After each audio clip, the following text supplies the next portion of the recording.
वृश्चिक राशि वाले बंधुओं, स्वागत है आप सभी का आपके अपने वैदिक मंथन भिंड यूट्यूब चैनल में। वृश्चिक राशि वालों, ध्यान से समझिए, आने वाले 9 से 10 दिनों में किसी को भी भूल कर भी मत दे देना अपनी यह एक छोटी सी चीज। इस एक चीज को यदि आपने किसी को दे दिया तो आपकी तरफ जो खुशियां आ रही हैं, ईश्वर की कृपा और ग्रहों की जो शुभ दृष्टि आपकी ओर हो रही है, वह आप मोड़ कर किसी और की ओर कर देंगे।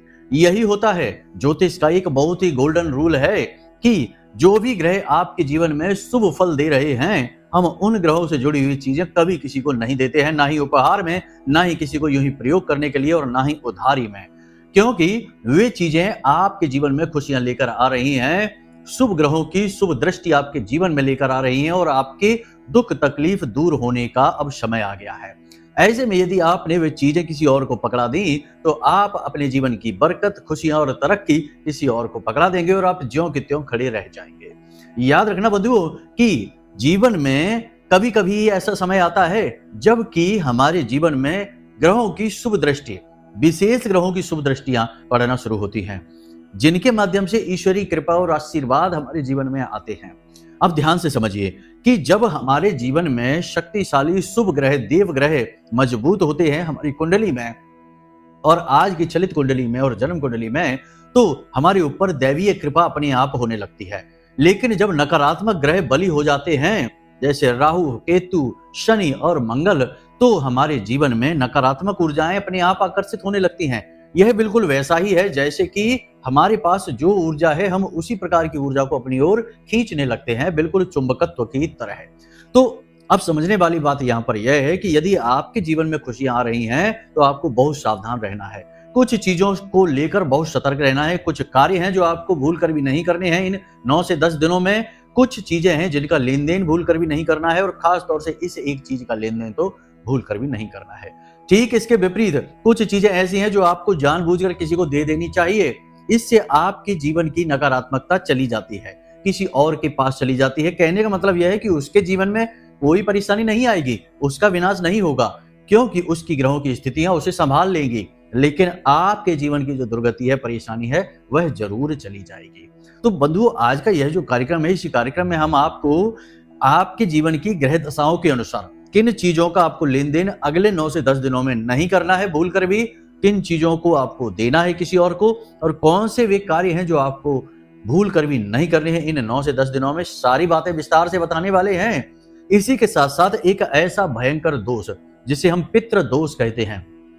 नाम तो आपने इसका बहुत सुन रखा है कि पितृ दोष है, पितृ दोष है, लेकिन ये पितृ दोष है क्या, कौन सी बला है, और ये आपके जीवन में है कि नहीं है, इसके संकेत क्या हैं, लक्षण क्या हैं। वैसे तो सामान्य तौर पर लोग बता ही देते हैं कि क्लेश रहेगा, धन की कमी रहेगी, व्यापार नहीं चलेगा, ऐसे कई प्रकार के संकेत बता देते हैं। लेकिन ठोस प्रमाणित संकेत क्या हैं जिनसे आपको पता लग जाएगा कि आपके जीवन में पितृ दोष है, और सामान्य पूजा पद्धति से यह पितृ दोष समाप्त क्यों नहीं होता है, इसके पीछे कारण क्या है। क्योंकि अगर हमने आपको बता दिया और आपने संकेतों से समझ भी लिया कि पितृ दोष है आपके ऊपर, तो आपने उसकी पूजा पाठ भी करवा दी, पितृ दोष शांति के लिए आपने विशेष पूजा पाठ भी करवा दी, उसके बावजूद भी पितृ दोष शांत क्यों नहीं होता है, इसके पीछे का वैदिक और ज्योतिषीय कारण क्या है, सारी चीजें आपको हम आज विस्तार से बताने जा रहे हैं। मतलब कि आज का यह जो कार्यक्रम है, यह बहुत सारी घटनाओं, जानकारियों और अनुभवों को अपने साथ लेकर आया है।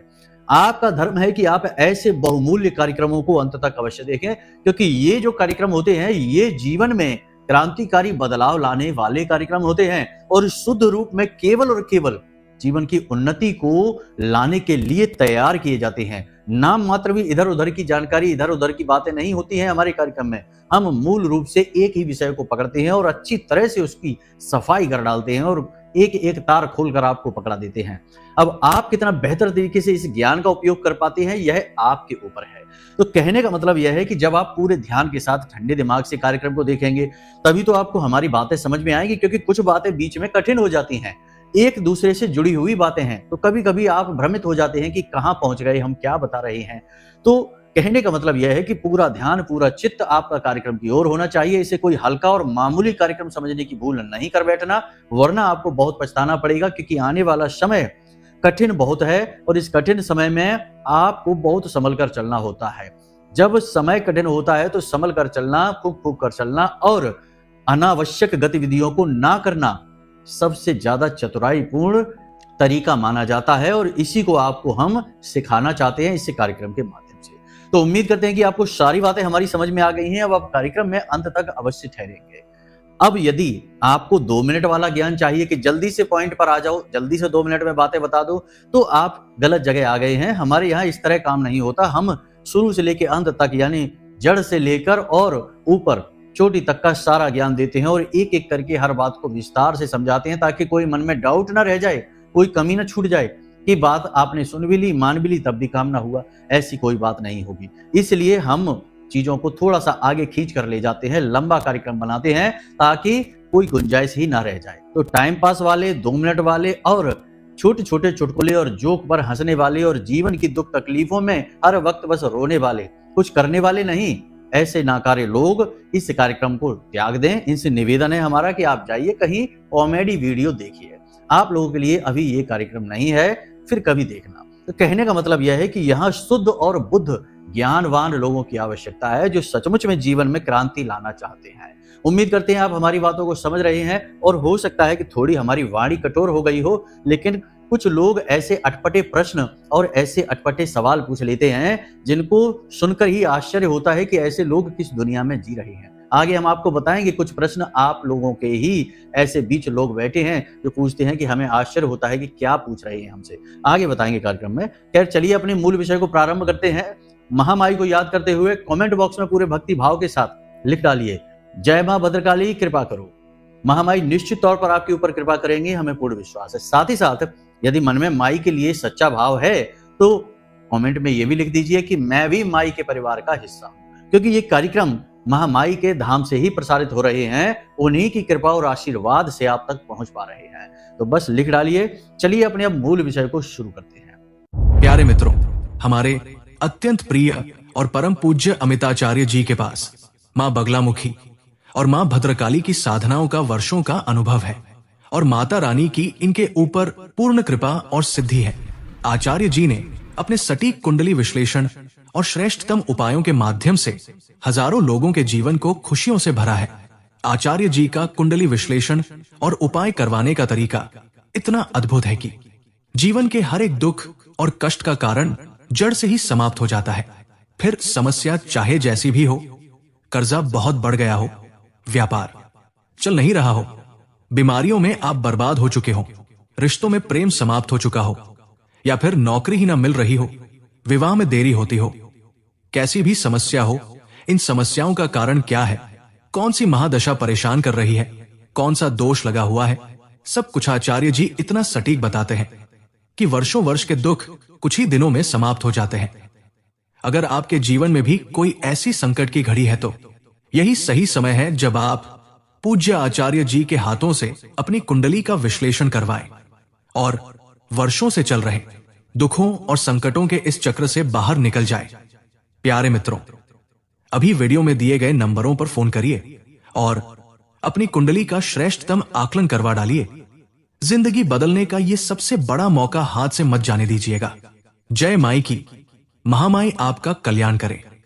बंधुओं ध्यान से सुनिए, अभी भी आपकी कुंडली में पिशाच योग बना हुआ है, अभी भी राहु के साथ शनि बैठा हुआ है, अभी भी बुध और शुक्र इनके साथ बैठे हुए हैं। बुध है वाणी, बुद्धि, व्यापार और शुक्र है आपका धन, ऐश्वर्य, वैभव, पारिवारिक सुख।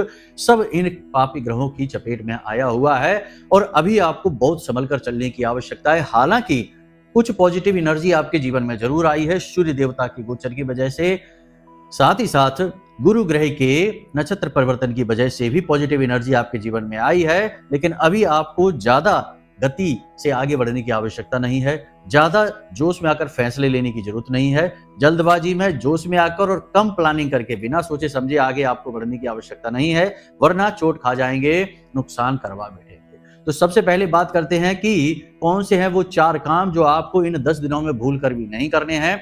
संभल कर चलना है, सारी बातों को विस्तार से समझ लेना है। सबसे पहला काम, किसी से भी कोई वादा नहीं करना है। जी हाँ बंधुओं, वादा जैसे कि आपने किसी से कर दिया कि चिंता ना करो, हम आपकी मदद करेंगे पूरी तरह से, और वह इंसान दूसरे ही दिन आपके घर खड़ा हो जाएगा आकर और कहेगा कि लाओ हमें पैसे की जरूरत है, आपने तो वादा कर दिया। अब आप वादे से पीछे हटने वाले इंसानों में से नहीं हैं। आप ऐसे इंसान हैं जो अपनी बात जो कहते हैं उस पर अडिग रहते हैं। चरित्र के ऊंचे इंसान हैं आप, अपनी बात का मान रखना जानते हैं, तो आपको उसकी मदद करनी पड़ेगी। आपकी जेब खाली हो जाएगी। और इस वक्त में यदि आपने किसी को धन दे दिया, किसी को कोई वादा दे दिया, किसी को कोई चीज दे दी, आप वहां से आपका बिगाड़ खाता हो जाएगा। आपको चीज वापस नहीं मिलेगी, धन वापस नहीं मिलेगा, अटक जाएगा, आपका काम रुक जाएगा और आपसे रिश्ता भी आपका खराब हो जाएगा। तो सीधी सी बात है कि किसी को पक्का वादा नहीं देना है इन 10 दिनों में, किसी भी चीज का कोई वादा नहीं, ठीक है। दूसरा, मौके अवसर आपके जीवन में आ रहे हैं, इन 10 दिनों में भी आएंगे, लेकिन इतने गुपचुप और शांत तरीके से आएंगे कि आप पता ही नहीं लगा पाएंगे। आप अपनी ही दुनिया में, अपनी ही बातों में मगन रहेंगे और मौका आकर कब चला जाएगा पता ही नहीं चलेगा। तो बहुत ही बारीकी से अपने जीवन की घटनाओं पर और बदलने वाली परिस्थितियों पर नजर रखनी है। कौन क्या कह रहा है, किस प्रकार का वातावरण है, कौन सी चीजें हैं जो जीवन में नई होनी शुरू हो गई हैं और कौन सी वो बातें हैं जो जीवन को बदल सकती हैं। कहीं से कोई ऑफर आ गया है, कहीं से पार्टनरशिप का ऑफर मिल रहा है, कहीं से फंड मिल रहा है, कहीं से लोन मिल रहा है, किसी प्रकार की मदद मिलनी चाहती है। सतर्क जरूर रहिए, लेकिन बिल्कुल ही रिजेक्ट मत करिए, उन पर नजर रखिए। ये आपके लिए मौके भी हो सकते हैं। कहने का मतलब यह है कि बहुत ही सावधानी के साथ चलना है, अवसर और मौके भी आपको मिलने वाले हैं। तो आप बारीकी से नजर रखेंगे तो ही पहचान पाएंगे, वरना तो आप कब गवा देंगे चीजों को पता भी नहीं चलेगा। तीसरा कार्य कि आपको इन 10 दिनों में, जी हाँ, महीने का अंत है, 10 दिन हैं और नकारात्मकता भी है, साथ ही साथ सकारात्मकता भी है। दोनों प्रकार की ऊर्जाएं आपके आसपास एकत्रित हैं। तो आप कौन सी ऊर्जा को बढ़ाना चाहेंगे, नेगेटिव एनर्जी को या पॉजिटिव को? सीधी सी बात है, देवताओं की ऊर्जा को बढ़ाना चाहेंगे, प्रभु की कृपा को जीवन में लाना चाहेंगे, तो नकारात्मक ऊर्जा को बढ़ाने वाली एक्टिविटीज, गतिविधियां नहीं करनी है। जैसे कि आपको मांसाहार नहीं करना है, शराब नहीं पीनी है, व्यर्थ में झूठ नहीं बोलना है और गप्पे नहीं हाँकनी है। जब हम कहीं बैठकर गप्पे हाँकते हैं, समाज में हम देखते हैं लोगों को, तो अक्सर होता यह है कि किसी एक व्यक्ति के बारे में ही अनाप शनाप बातें की जा रही होती है, जबरदस्ती में ही किसी का चारित्र का हनन किया जा रहा होता है, मजाक उड़ाया जा रहा होता है और उल्टे सीधे प्रपंच किए जा रहे होते हैं। जानते हैं, श्रीमद् भागवतम में कलयुग को राजा परीक्षित ने 4 स्थान बताए थे रहने के लिए। तो वो 4 स्थानों में से एक स्थान वह था कि जहां लंपट लोग बैठकर इधर उधर की चुगलियां कर रहे हैं, फिजूल की बातें कर रहे हैं, एक दूसरे की बुराइयां कर रहे हैं। तो ये जो स्थान होता है, ये हमें देखने में ऐसा लगता है कि यहाँ तो कोई बुराई नहीं है, आराम से बैठते हैं, टाइम पास कर लेते हैं। लेकिन यही वो स्थान है जहाँ कलयुग बहुत ही भीषण रूप में मौजूद होता है। इसका प्रमाण यह है कि जो लोग इस तरीके की गतिविधियों में ज्यादा शामिल होते हैं, उन लोगों के जीवन में कभी भी सुख नहीं आ सकता है। हमेशा वे लोग रोगी रहेंगे, घर से तकलीफ में रहेंगे, यानी हमेशा क्लेश का वातावरण रहेगा और पैसा तो उनके जीवन में आएगा, लेकिन वो पैसे को संभाल नहीं पाएंगे। लाखों रुपए भी उनके जीवन में आएंगे, तब भी वो 1 रुपया भी अपनी जेब में बचा कर नहीं रख पाएंगे, सब का सब अपने आप निकल जाएगा, क्योंकि ये कलयुग है। दूसरा कि ऐसे लोग घोर नकारात्मक होते हैं। ऐसे लोगों के पास बैठने से भी, आप यदि सकारात्मक हैं, आप हमेशा ईश्वर की भक्ति करने वाले हैं, तो आपको ऐसे लोगों के साथ बैठने में भी बड़ा ही ज्यादा घबराहट सी होने लगती है, क्योंकि ऐसे लोग भयंकर नकारात्मक ऊर्जा को साथ लेकर चल रहे होते हैं। तो ऐसे लोगों से दूर रहना, इस तरीके के वातावरण से दूर रहना है, ये बहुत ज्यादा जरूरी है आपके लिए। चौथा काम, ध्यान से सुनिए, पशु की हिंसा नहीं करनी है। पशु हिंसा बहुत ज्यादा हो रही है आज के समाज में। लोग अपना क्रोध पशुओं पर निकाल देते हैं। कोई जानवरों को पीट देता है, मार देता है, मांसाहार कर रहे हैं, या फिर उल्टी सीधी तरीके की क्रूरताएं जानवरों के साथ हो रही हैं। याद रख रहे हैं कि देवों के देव महादेव और पशुपति नाथ महादेव आपको देख रहे हैं। और एक चीज याद रखना कि जितने भी दैवीय शक्तियां हैं, हमारे जितने भी देवी देवता हैं, सबने अपने वाहन पशुओं को ही बनाया, अपने पशुओं को ही अपने आसपास क्यों रखा हुआ है? क्योंकि ये जो पशु हैं, ये इनकी ये जो योनि होती है, ये कष्ट योनि होती है, पीड़ा योनि कहा जाता है। ये पशु तो वैसे भी पीड़ा भोगने के लिए इस संसार में आए हैं, किसी न किसी पाप की वजह से वो इस योनि में आए हैं और अपना पाप काट रहे हैं। लेकिन यदि आप इनके कष्ट बढ़ाने का कार्य करते हैं, इन्हें पीटते हैं, मारते हैं, हिंसा करते हैं, तो आप इनके पाप में भागी हो जाते हैं, मतलब कि इनका पाप आपके ऊपर आने लगता है। आपके जीवन में जो खुशियां आ रही होती हैं वो बाधित होने लगती हैं, कष्ट बढ़ने लगते हैं, बीमारियां आने लगती हैं, यानी इनके पाप जो होते हैं ना वो आपकी तरफ आने लगते हैं।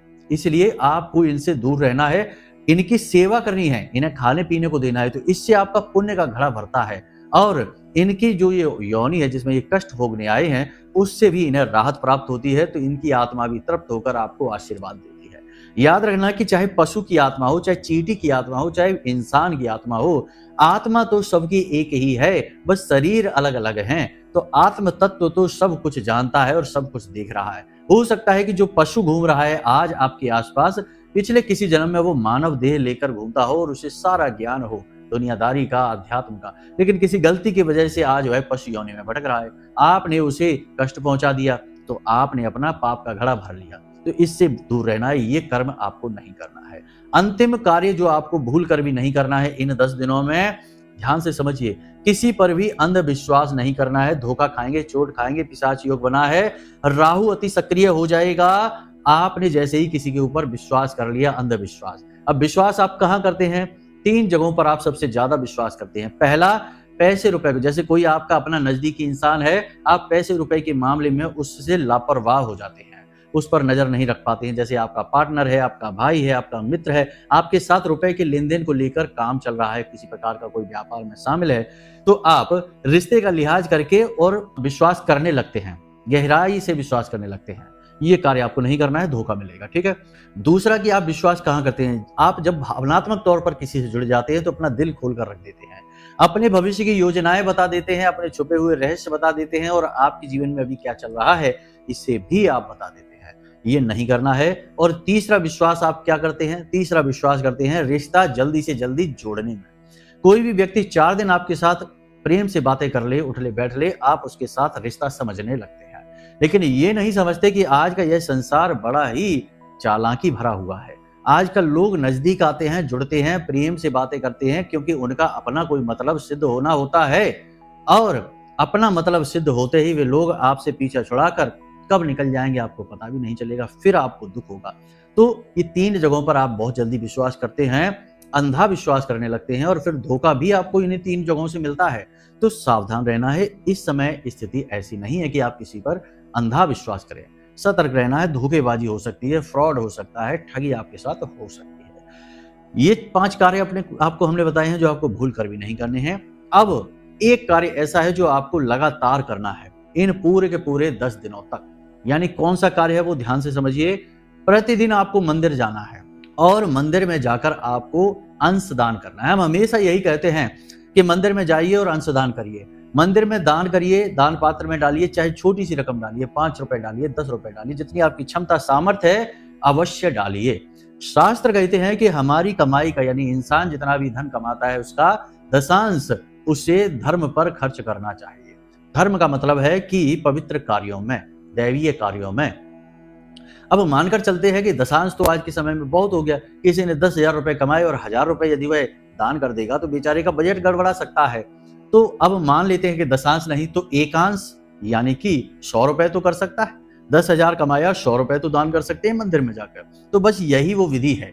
5 रुपए प्रतिदिन भी आप दान करेंगे मंदिर में जाकर तो 50 रुपए ही होंगे 10 दिन में। लेकिन ये 50 रुपए आपके मंदिर में जो अखंड ज्योति जलती है उसको जलाने के लिए, घी के लिए प्रयोग हो सकते हैं। भगवान हनुमान जी का मंदिर है तो चोला चढ़ाने के लिए, भगवान के प्रसाद के लिए, किसी प्रकार का भंडारा होगा, कन्या होंगी, यज्ञ हवन आदि होगा तो उसकी सामग्री लेने के लिए। तो आपका पैसा कितनी अच्छी जगह प्रयोग होगा, भगवान की सेवा में प्रयोग होगा। तो आप जब ये कार्य करेंगे तो आपको इसका कई गुना अधिक फल प्राप्त होगा। अब कुछ लोग जो यहाँ पर मूर्खता की चरम सीमा रखते हैं वे कहने लगेंगे कि क्या भगवान को भी पैसे की आवश्यकता है, भगवान को पैसे की क्या जरूरत है। तो ऐसे लोगों से वैसे तो हम कुतर्क वितर्क में विश्वास नहीं रखते हैं, विश्वास में ही विश्वास रखते हैं, लेकिन फिर भी बता दें कि आप अपने बेटे को लाकर फल पकड़ा देते हैं। मान लीजिए केले आपने पकड़ा दिए बच्चे को खाने के लिए, लेकिन आपका बेटा खुद केला खाने से पहले एक केला छीलकर आपके ही मुंह में लगा दे कि पापा खाओ, तो आपको कैसा लगेगा? मम्मी खा लो, पहले आप खाओ फिर हम खाएंगे। तो आपको कितना प्रेम उमड़ेगा अपने बालक के लिए, आप उस बालक को गले से लगा लेंगे। हालांकि वह फल आपने खुद ही उस बालक को दिया है, उस बालक ने नहीं लिया।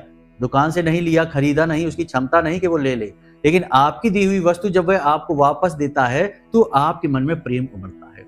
ऐसे ही भगवान किसी भी स्वरूप में हो, हमारे पिता माता तुल्य होते हैं, माता पिता ही होते हैं, परम पिता, ठीक है, महामाई होती है। लेकिन जब उनकी ही दी हुई वस्तु हम उन्हें अर्पित करते हैं तो भगवान का भाव उमड़ता है। और सारा खेल यहाँ भाव का है, प्रेम का है और ऊर्जाओं का है, ये याद रखना।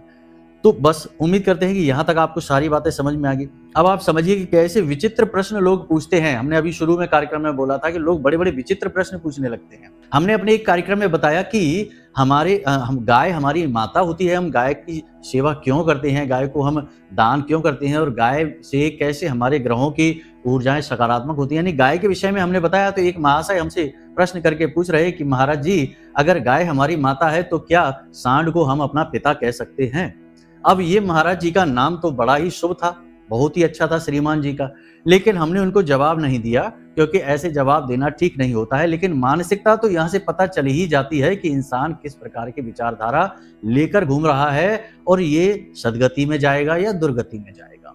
तो बस यहाँ से थोड़ा सा मन खराब हो जाता है कि हम तो प्रयास कर रहे हैं अच्छा, लेकिन बहुत सारे लोग बड़े ही नकारात्मक है, बड़े ही दूषित हैं। तो ऐसे लोगों से ही हम निवेदन करते हैं कि कृपा करके हमारे कार्यक्रमों पर ना आए, कोई जरूरत नहीं है। अच्छे लोग बहुत हैं देश में और बहुत ही सज्जन लोग हैं और बहुत ही बड़ी ही इच्छा के साथ, स्वेच्छा के साथ, प्रेम से हमारे कार्यक्रमों का स्वागत करते हैं, ज्ञान का उपयोग करते हैं और हजारों लाखों लोगों के जीवन में बदलाव आए हैं, पॉजिटिव बदलाव आए हैं इन कार्यक्रमों को देख देख कर। लोग लाख लाख धन्यवाद हमें करते हैं हमारे व्हाट्सएप पर और हमें फोन कर करके। खैर चलिए, माई की कृपा है, महामाई का ही आशीर्वाद है जो इस माध्यम से उनके जीवन में पहुंच रहा है। अब ध्यान से सुनिए, हम आपको बताते हैं पितृदोष के बारे में। फिर से एक चीज के विषय में बताएंगे, ठीक है, कि ये आपको भूल कर भी किसी को नहीं देनी है।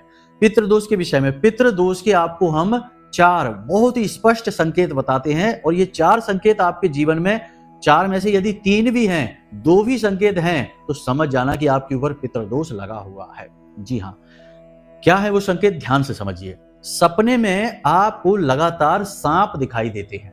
जी हाँ, सांप दिखाई देते हैं आपको सपने में लगातार, तो समझ जाना कि आपको पितृदोष लगा हुआ है।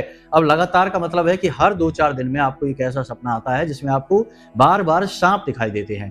काला सांप दिखाई देता है, पीछा करता हुआ सांप, आपको डसता हुआ सांप, आपको घेर कर खड़ा हुआ सांप, ऐसे सांपों के सपने ज्यादा आते हैं तो समझ जाना कि आपको पितृदोष लगा हुआ है, भीषण पितृदोष है आपके ऊपर। दूसरा, कि सपने में यदि आपको मृत परिजन आपके दिखाई देते हैं, जी हाँ, आपके मृत परिजन आपको दिखाई देते हैं, ये शुभ संकेत नहीं है। कोई आपको कह देगा कि ये शुभ संकेत है, आपके परिजन दिखाई दे रहे हैं, वो आपको आशीर्वाद दे रहे हैं, अरे नहीं, ठहरो, इस तरह नहीं। आपके मृत परिजन अगर आपको दिखाई दे रहे हैं मतलब कि उनकी मुक्ति नहीं हुई, ना ही वो पितृलोक में गए हैं, वो यहीं भटक रहे हैं और सपने में आपको तभी तो वो दिखाई दे रहे हैं क्योंकि उनके साथ आपका नाता था जब वो जीवित थे, तो अब उनसे आपकी ऊर्जा जुड़ी हुई है तो वे आपको सपने में दिखाई दे रहे हैं। लेकिन इसका मतलब ये नहीं है कि वे आपके पितृ पूर्वज हैं, वो शुभ करने के लिए आपको दिखाई दे रहे हैं। मरने के बाद यदि कोई पितृलोक नहीं जाता है, कोई तृप्त नहीं होता है, तो वह प्रेत बनता है और प्रेत का सपने में दिखना कभी भी शुभ नहीं होता है, चाहे वह आपका रिश्तेदार ही क्यों ना हो, अपना ही क्यों ना हो।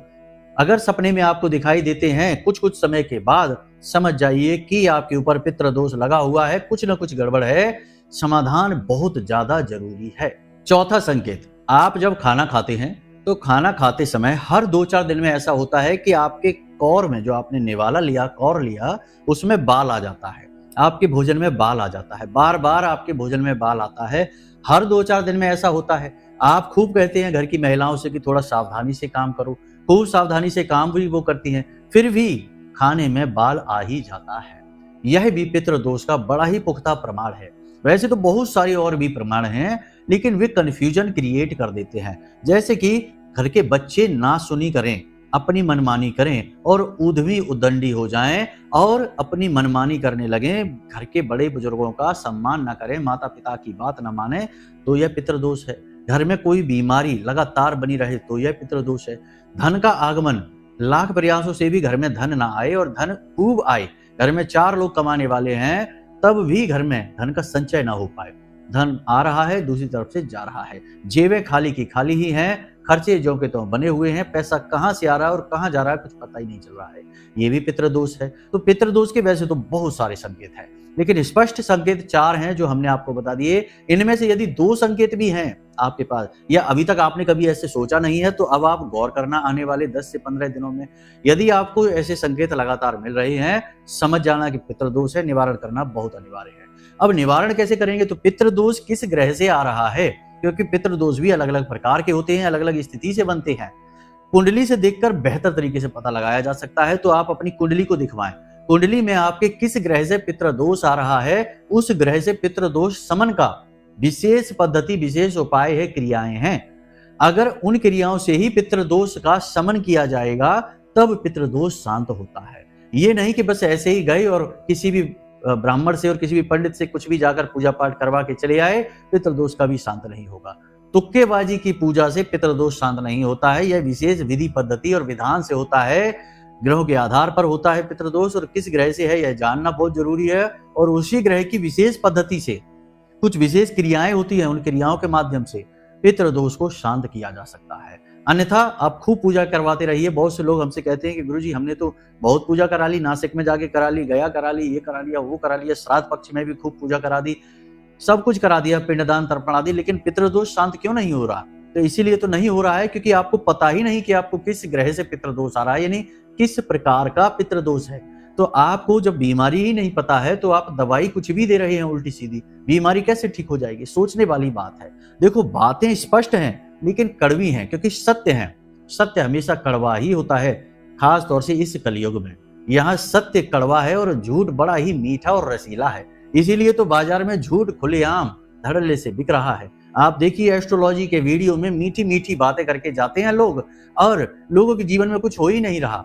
एस्ट्रोलॉजर भाई साहब कह रहे हैं कि बहुत पैसा आने वाला है, जिंदगी में उन्नति है, तरक्की है, कर्जा समाप्त हो जाएगा, दैवी कृपा आ रही है। लेकिन जो सुन रहा है वह बेचारा कर्जे के मारे परेशान है, नौकरी लग नहीं रही है, घर में बेरोजगारी फैली है, बीमारी फैली है, बेचारा एक एक पाई पाई को परेशान है। और उसकी जो राशिफल चल रही है वो कहता है कि दुनिया भर का पैसा आ रहा है, बहुत अच्छे योग बन गए हैं, और 2 दिन बाद ही कहने लगता है कि योग खराब बन गए हैं, बहुत बर्बादी आ रही है। तो ये जो कार्यक्रम है, ये जो तरीके हैं, ये ठीक नहीं है।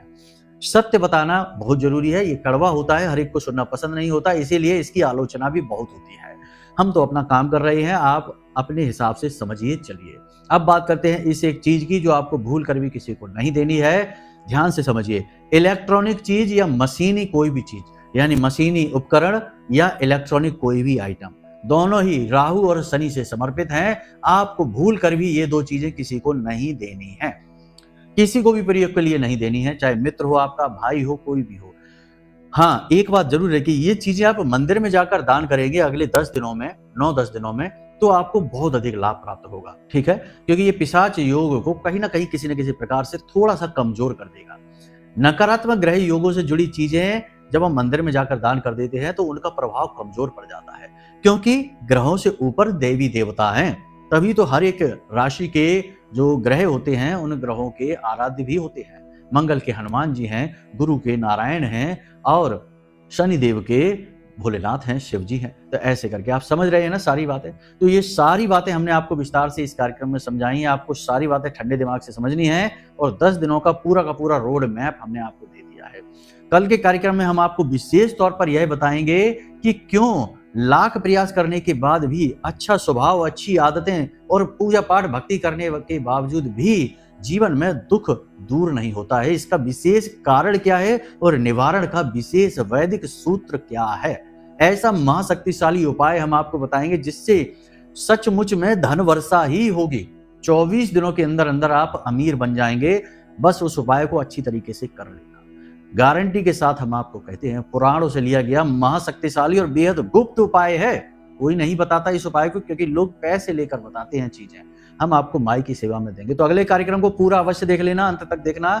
चलिए बंधु, आज के इस कार्यक्रम को यही समाप्त करते हैं। यदि कोई मन में प्रश्न उठे या कुंडली विश्लेषण कराना हो तो नंबर हमने वीडियो में दे रखे हैं, इन नंबरों पर फोन करिए, सारी जानकारी प्राप्त करिए, और एक छोटी सी दक्षिणा के साथ अपनी कुंडली का श्रेष्ठतम आकलन करवाइए। हम स्वयं आपकी कुंडली का आकलन करके देंगे कि क्या दोष है, क्या समस्याएं हैं, पितृ दोष है, गंडमूल दोष है, मांगलिक योग है, या फिर विष दोष बना है, कौन सा दोष है कुंडली में, क्या समस्या है, क्या कारण है और उसके श्रेष्ठ निवारण क्या है, जिससे आपकी दिनों में जिंदगी चमकेगी। तो चलिए बंधु, आज के कार्यक्रम को यहीं विराम देते हैं। हमेशा हंसते रहिए, मुस्कुराते रहिए, सकारात्मक रहिए और महामाई पर अपनी आस्था और विश्वास बनाकर रखिए, क्योंकि महामाई की ही कृपा से आपका जीवन बदलेगा, खुशियां आएंगी। तो प्रेम से बोलिए जय माई की। महामाई आपका कल्याण करें।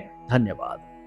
हमारे प्रिय और परम पूज्य आचार्य जी ने अपनी साधनाओं के अनुभवों पर आधारित शक्तिशाली उपाय और क्रियाओं के माध्यम से हजारों लोगों के जीवन को पूरी तरह से बदला है। आचार्य जी के द्वारा बताया गया हर एक उपाय इतना सटीक और कारगर होता है कि जो भी इसे पूरे भाव के साथ कर लेता है उसे साक्षात महामाई की कृपा और आशीर्वाद प्राप्त हो जाती है। इसलिए निसंकोच इन उपायों को पूरे भाव के साथ करिए, आपका कल्याण होगा। जय माई की।